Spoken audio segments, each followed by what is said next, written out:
throw the whole orange away. Hello everyone and welcome back to my channel, Leilani of the American Riviera. I got a comment in my comment section. Leilani, I hope you do a video on the US Weekly Mag story on nutmeg released this week. And I thought, I sure can do. You know, it's really funny because we talk about puff pieces a lot of the time when it comes to Meghan Markle, but this is the quintessential puff piece if ever there was one. This reads like a fairy tale. They do say that there are some sources and some close friends and whatever that have contributed to this article. But as we know from the People magazine in the past with the dad's letter and stuff, we know that Meghan Markle tends to do autobiographical puff pieces on her own and then pretends that there were some friends that have contributed. Anyway, let's get into it. Okay, so right away I can tell that I don't want to read this as it is. I want to read it with some ad libs and some parody because it is comedy gold. It starts off, once upon a time, Meghan Markle was a TV actress who worked on a successful show and ran a popular lifestyle blog called The Take on the Side.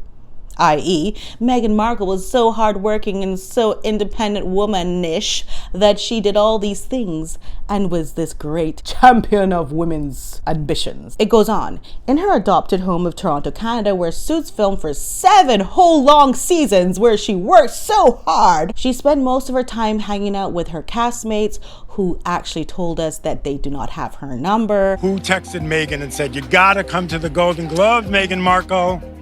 We don't have her number. Yeah! That's a good one. We just don't. So she'll see. She'll watch. At that award ceremony, and that they did not invite her to the award ceremony. Anyway, hanging out with her castmates, practicing yoga, which Doria taught her. I don't want to talk about Doria because, you know, I have a family member that he thinks she's hot. So we can't talk about Doria. And taking her beagle Guy for walks. Guy the beagle is the dog that has sustained multiple injuries and nobody knows why. Then she met Prince Harry. Oh, we'll just skip over the whole time in Canada. Hold on a minute. Not so fast. In Canada, where she dated multiple men at the same time and also was social climbing, trying to make friends with the president's wife, who's a mad ass. Also using her friends to get to London, trying to meet a man. Also using Piers Morgan, remember on Twitter, she was reaching out to Piers Morgan to get him to invite her to London, and then he did, and then she just ghosted him after one meeting with him and went on to meet Prince Harry literally that same night. So a lot of the details are left out of this fairy tale. The pair wed in 2018 and welcomed son Archie the following year, and that is where she was having moon bump speculations over Archie. Oh, by the way, sorry, forgot to tell you, this is the article US Weekly, Meghan Markle on her own terms. Okay, so you're going to see a lot of her rebellious behavior here. By the way, this picture is very AI photoshopped. It is not Meghan Markle's face. Like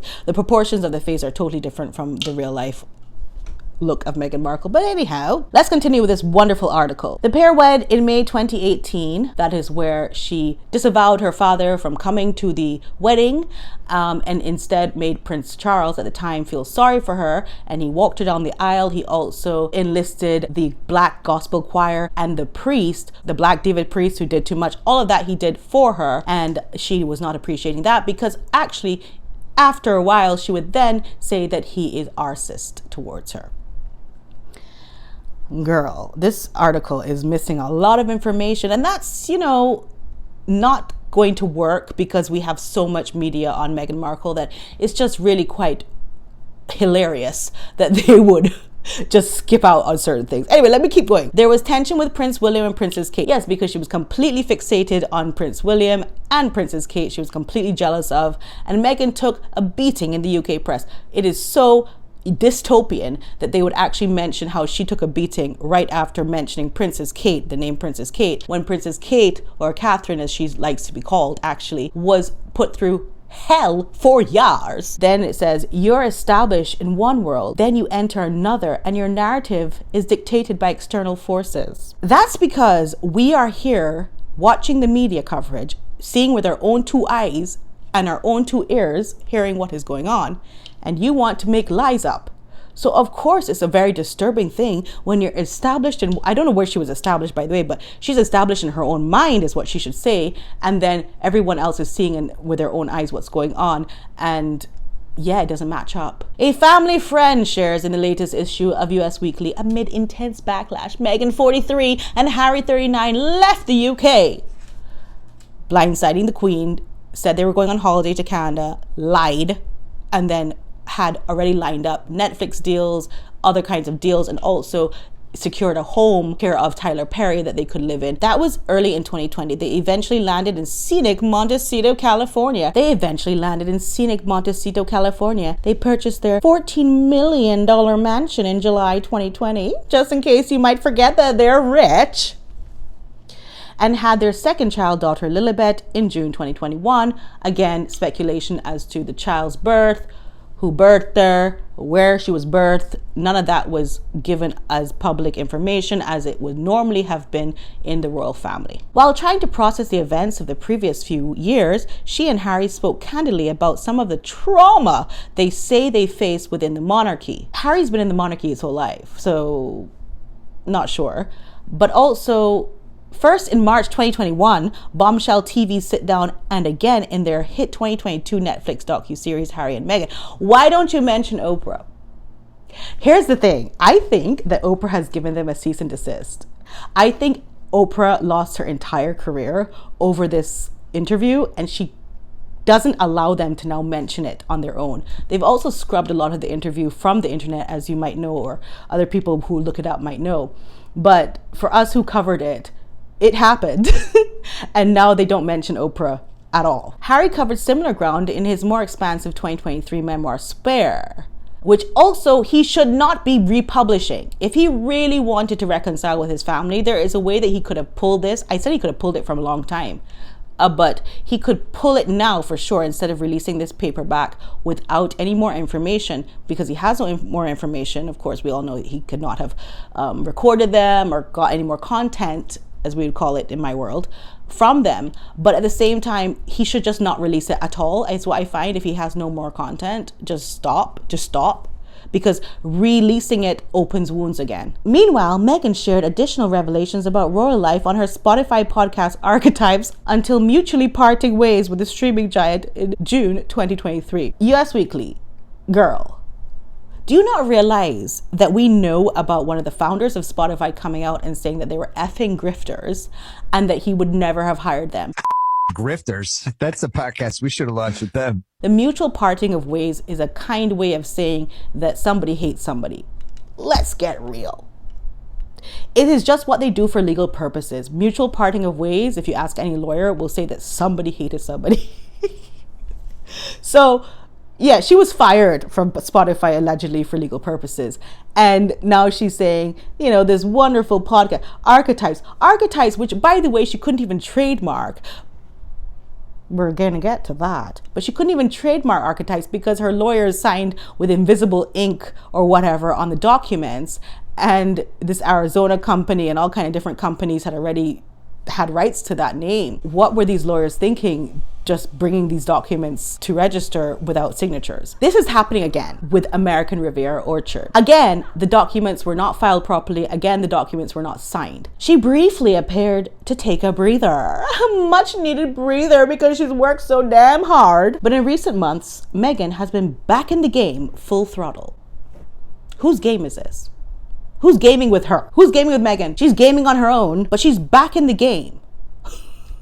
She's set to launch her lifestyle brand, American Riviera Orchard, and her new Netflix series centered around cooking.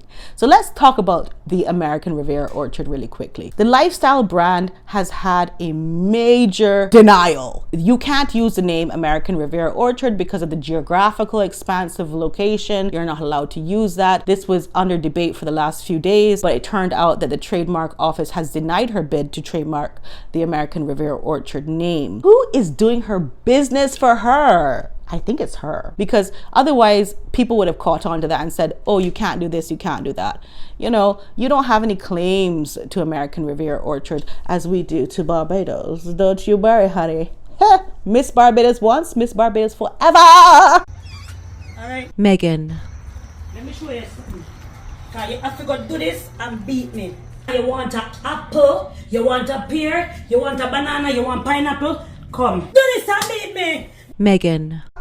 Anyway, so, to say American Riviera Orchard, apparently she can't use American Riviera because even though it's a nickname of the coastal region in which she lives, you cannot use that to trademark it. Also, the filings were all messed up and not done properly. Oh, let's keep going with the article though. And her new Netflix series centered around cooking, which I'm really looking forward to as a home cook myself, entertaining and gardening. In July, she joined a slew of Hollywood heavyweights, including Reese Witherspoon and Gwyneth Paltrow. Jesus Christ, she will not leave Gwyneth alone. This is just a name dropping bit, Meghan is big up, she have all these friend at the Hamptons home of power broker Amy Griffin for one-day business summit. Meghan was there to network, says an insider. She was very kind and humble and eager to learn. When eager is attached to Meghan Markle's name, it makes me uncomfortable because I see somebody like, I don't know, when it's attached to her name, does it happen to you? Like where I see somebody just like trying to steal information and steal ideas? Eager. Meghan's eager. I don't know. It's just me. It's my brain. She's been busy with philanthropic endeavors too. Don't you worry. In August, Meghan and Harry sat down with CBS News to discuss their new campaign, The Parents Network, where she used the parents who were vulnerable and had lost children and coattailed off of their grief. And that was gross. Which aims to protect kids from online harm. 2 weeks later, they wrapped up a 4-day visit to Colombia, marking their second international tour of the year following their May trip to Nigeria. Quote, "I'm looking at this as my chapter of joy," Meghan said while attending an August 18th panel. How unironic that she finds these 2 failed tours to be her moment of joy when she upset literal countries, like whole entire countries, but it's her moment of joy. Is it a masochist or a sadist? Which one is she? I don't know. I never remember the difference between. I think it's masochist. Anyway, Meghan has transitioned from actress to royal to entrepreneur, says a second insider. None of these people are named, so they don't exist as far as I'm concerned. She's worn many hats badly. You know why? Because as an actress, she was bad. As a royal family member, she was terrible. And as an entrepreneur, she's failed in every business endeavor that she ever did try. But she believes age and experience have prepared her for a bigger purpose in life. I'm so scared. What is she going to hit us with next? She's very happy with the roles she's carved out, and no one else is. And as somebody who wants to do good for the greater world and the greater good, at what point do you say, I'm making everyone unhappy? Let me stop. So now somehow this article becomes very legal looking with like different points being broken down. Letting go of the past is number 1. It's taken some time for Meghan to process everything that happened after she married into the royal family. She's been candid about her struggles to fit in within the firm. She and Kate famously fell out following a disagreement over Princess Charlotte's flower dress in the days leading up to the Sussex 2018 wedding, and how affected she was by attacks on her in the British media. Meghan has said, "I believe part of our healing journey, certainly part of mine, because it's all about me, is being able to really open up about it." To be really open about it, how about you don't do that? How about you want your privacy? How about you first heal internally before you come out talking? How about you talk to a therapist if you want to talk out? You are married to a prince. Have some respect. Have some accountability. Know that you just can't put all your dirty laundry out there. You know what's best for me is making money from talking about it. Come on, girl. No? That's my standard.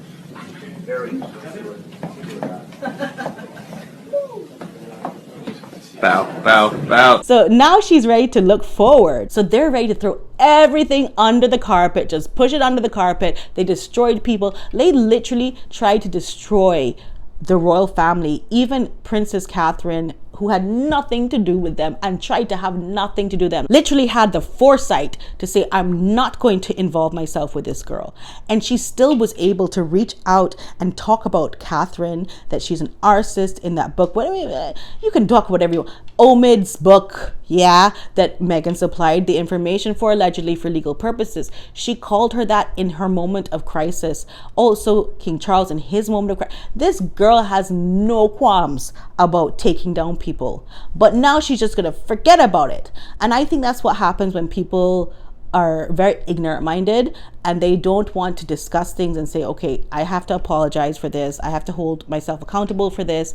Instead, they say, yeah, just forget about it. Bygones be bygones. No, that's not good enough. So I think this article is the closest thing to an apology that we will ever get from Meghan. So much of how I approach things is less about the fight, she said during the August 18th summit in Colombia. I didn't know it was a summit. And more about how do we show up in this space and wash things over with love, kindness, and generosity. When she says that she's not about the fight, here's my question. How about legal fights? Are you about legal fights? Because you be suing and fighting up with people in court. So you are about fight. You are. You will be up there. You'll be fighting your sister in court. You'll be fighting the newspapers in court. Every single article that they published regarding this, the money must go to you. So, I mean, what are we doing here? In March, after Kate revealed her cancer diagnosis, Meghan and Harry released a statement saying, "We wish health and healing for Kate and the family and hope they are able to do so privately and in peace." Family friend says, I Kate when they say Kate, first of all. I don't like it because she likes to be called Catherine, so that was a diss. But also, I Kate when they say this family friend all the time, which is not a family friend, it's Meghan talking. The family friend says they are otherwise moving on from royal headlines. How are you going to do that? That's a very unilateral decision. You can move on if you want, I guess. No one else is. We're not moving on. Meghan's team gets asked daily to comment on stuff that has nothing to do with their lives now, just stuff. They have left it behind. Again, this is regret. This is telling me, this is giving very much, I want to hide my head in the sand. Harry, meanwhile, has a small group of close friends, says the second source, noting that he keeps his inner circle tight for understandable reasons. No, we don't know what they are because he had friends back in England when he was part of the royal family. So what are the understandable reasons now? Moving from the UK has been an adjustment for Harry. He hates it, though he's come to love his situation in the United States. Come to love it. He'll always be fond of his home country, but the way he views it, his wife and kids are his priority. If that means making sure they're safe and happy in Montecito, then he supports that. It sounds like he's captured. It sounds like he's imprisoned there, and guilt-tripped that if they go back there, his wife and children, that something bad will happen to them. But this is a very sad case of manipulation and guilt-tripping. The friend says that the Sussexes keep Archie and Lilibet out of the spotlight for their own safety. I think every parent, quote, wants to share their kid with the world, but they just can't, explains the friend, referencing Harry's battle for enhanced security within the UK. We always gotta plug his bid for more security, which I don't think he really cares about. I think it's just Meghan wanting accessories to make her look rich and important. William's kids, for example, have way more safety. Oh, why would you, as a friend, just be comparing William? That's how you know it's Meghan. William's kids, for example, have way more security even though they're recognizable. And the same doesn't apply to Meghan and Harry's children. Well, because they're not recognizable. You said it yourself. According to the second source, Meghan and Harry are happy as parents of two as they continue to work with their Archewell Foundation and focus on launching their business ventures.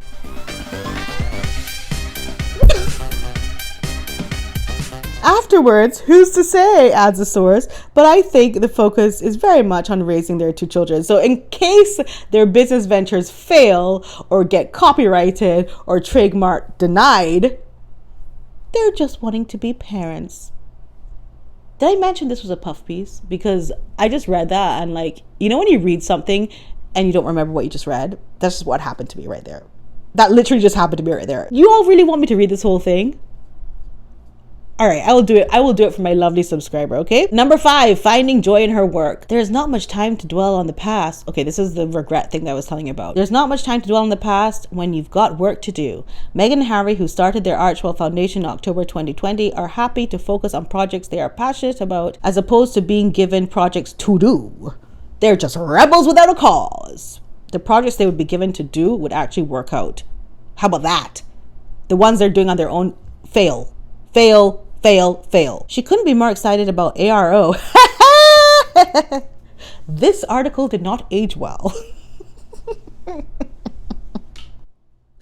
throw the whole orange away. Which reportedly will be released next year. ARO will likely be very much in line with who Meghan is as a person. They're such trolls, you know. They include this picture of her and Harry dancing and like her feet look mash up. So crazy. Save. Anyway, thank you for watching me. Don't forget to subscribe, press the bell notifications, give a thumbs up if you did like this video, and I'll see you in the next one. Bye. Bye.